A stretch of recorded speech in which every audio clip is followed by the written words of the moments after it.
చలి తీవ్రత రోజు రోజుకు పెరుగుతోంది. రాత్రిపూట ఉష్ణోగ్రతలు భారీగా పడిపోతున్నాయి. పగటిపూట ఉష్ణోగ్రతలు సైతం క్రమంగా తగ్గుతున్నాయి. ఉదయం 10 గంటల వరకు చాలా ప్రాంతాల్లో పొగమంచు కప్పేస్తోంది. పొగమంచు కారణంగా రహదారులపై వెళ్లే వాహనదారులు తీవ్ర ఇబ్బందులు ఎదుర్కొంటున్నారు. రానున్న రోజుల్లో చలి తీవ్రత మరింత పెరిగే అవకాశం ఉందని వాతావరణ శాఖ అధికారులు హెచ్చరిస్తున్నారు.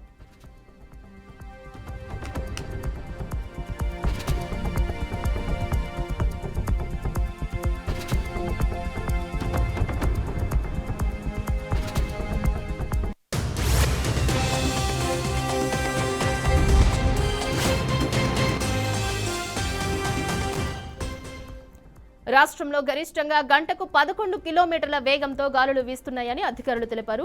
ఆదిలాబాద్, మెదక్ జిల్లాలో కనిష్ట ఉష్ణోగ్రతలు నమోదవుతున్నాయి.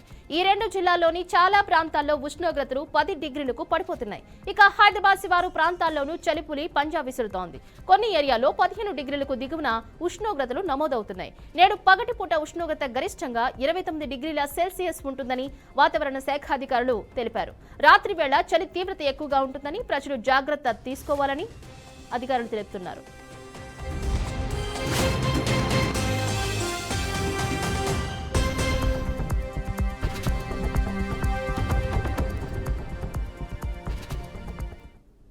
ఇక తెలంగాణలో పెరుగుతున్న చలి తీవ్రతకు సంబంధించి మరింత సమాచారాన్ని మా ప్రతినిధి భాస్కర్ ఫోన్ లైన్ ద్వారా వివరిస్తారు. భాస్కర్, చెప్పండి, చలి తీవ్రతకు ప్రజలు గజగజ వణుకుతున్నట్టుగా తెలుస్తోంది.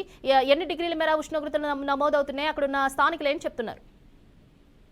తిరుచందన, తెలంగాణ రాష్ట్ర వ్యాప్తంగా చలి ఉష్ణోగ్రత రోజు రోజుకు పెరుగుతున్న వస్తుంది. ఈ నేపథ్యంలోనే చూసుకుంటే ఉదయం 4:30-5 గంటల నుంచే పెద్ద మొత్తంలో చలి పెడుతుంది. ఉదయం 7:30 వరకు కూడా చలి తీవ్రత బాగా పెరుగుతున్న పరిస్థితి. ఆ నేపథ్యంలోనే ఉమ్మడి వరంగల్ జిల్లా విషయానికి వస్తే ముఖ్యంగా ఉమ్మడి వరంగల్ జిల్లాలో కొంత ఏజెన్సీ ప్రాంతం ఉంటుంది కాబట్టి ములుగు, ఏటూరునగరం, భూపాలపల్లి, గోదావరి పరివాహక ప్రాంతం మొత్తం కొంత ఏజెన్సీ ప్రాంతంలో చలి తీవ్రత ఎక్కువ ఉంటుంది. ఆ నేపథ్యంలోనే ఉదయం 6-7 గంటల వరకు కూడా బయటికి రావాలంటే కొంత ఇబ్బంది పడుతున్న పరిస్థితి. ఈ నేపథ్యంలో ముఖ్యంగా ఇటు వృద్ధులు కావచ్చు, చిన్నపిల్లలు కావచ్చు, బయటికి రావాలనే నిత్యావసర సరుకులకు ఇటు హాస్పిటల్ కావచ్చు, స్కూల్కి వెళ్ళాలని కూడా కొంత ఆ చలితోటి తీవ్ర ఇబ్బంది పడుతున్న సమాచారం తెలుస్తుంది. ఈ నేపథ్యంలోనే అంటే రోజు రోజుకు ఇప్పుడు నవంబర్ 20వ తారీఖు వచ్చింది. ఇప్పటికే కొంచెం చలి ఉష్ణోగ్రత కొంచెం పెరిగింది.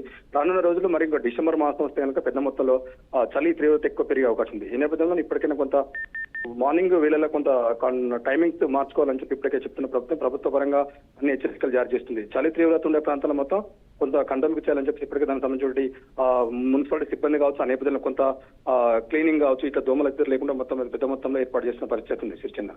Okay, right. Thank you so much Bhaskar.